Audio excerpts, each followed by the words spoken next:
Habari, hello. I just said hello in Swahili and Yoruba. That should give you an inkling on what our topic today is about.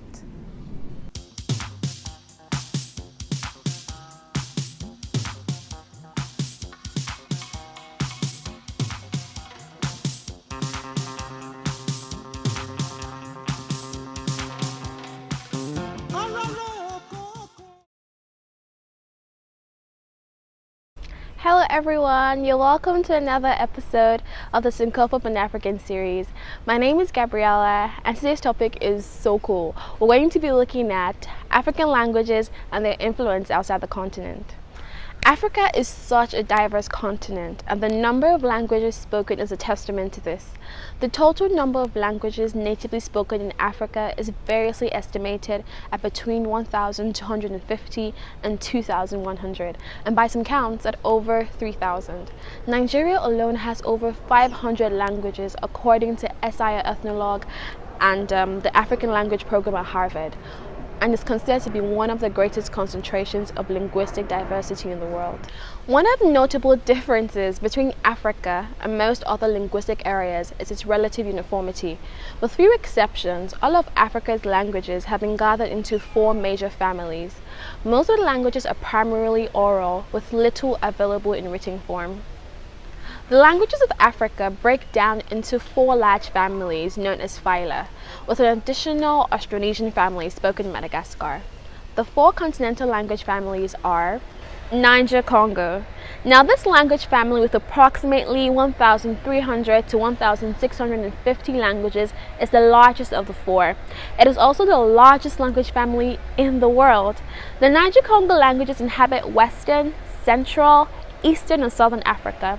The most widely spoken languages of Africa are such as Swahili, Yoruba, Amharic, Fula and Igbo all belong to the Niger-Congo family. The next family is the Afro-Asiatic family.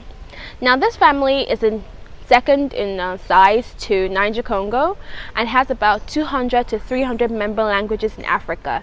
The Afro-Asiatic languages in Africa are found mainly in northern regions of Africa, including northern Nigeria, southern Niger, Somalia, and the North African countries of Morocco, Algeria, Tunisia. Languages such as Hausa, Sidamo, and Afar belong to this family. Now over to the Nilo-Saharan family with about 80 languages. These occupy Eastern Africa, northeastern region of Africa. Countries like Uganda, Tanzania, Chad, the Sudan, have languages that fall into this group. Kalenjin, Lango, and Naringa are some of the languages in this family. Last but certainly not least is the Khoisan family with between 40 to 70 members. Believed to be the oldest of the 4 language families, it is the smallest of the 4 and is found mainly in southern Africa. Sandawe, Nama, and Shua belong to this language family. Now let's look at something really interesting: extinct languages in Africa. An extinct language is a language that no longer has any speakers, especially if the language has no living descendants. According to Wikipedia, there are about 52 listed extinct languages in Africa. These languages are from every region of the continent, but for simplicity, we'll discuss 3 extinct languages. First on our list is Ancient Egyptian. This language is an Afro-Asiatic language which was spoken in ancient Egypt.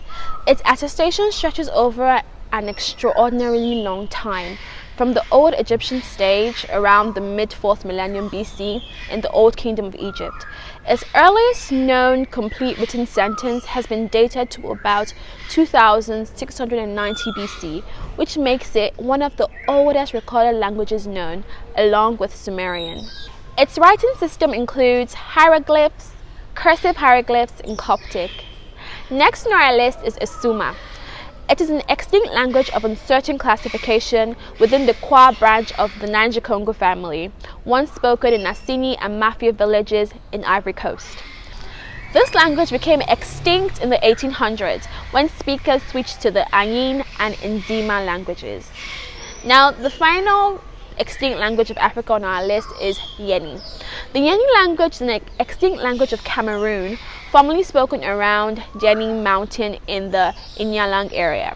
All that remains of the language, apparently, is a song remembered by some natives. However, according to Bruce Cornell, who reported the existence of the language in 1995, comparison of the song's words to neighboring languages suggests that it was closely related to Ksabe and Kambap languages. Now, what influences do African languages have outside the continent? Some African languages are being spoken outside the continent, and this is largely due to the transatlantic slave trade. Some of these languages include Yoruba in Brazil. This is a language spoken in West Africa, most prominently in southwestern Nigeria. It is also spoken in Benin, Ghana, Togo, and so on.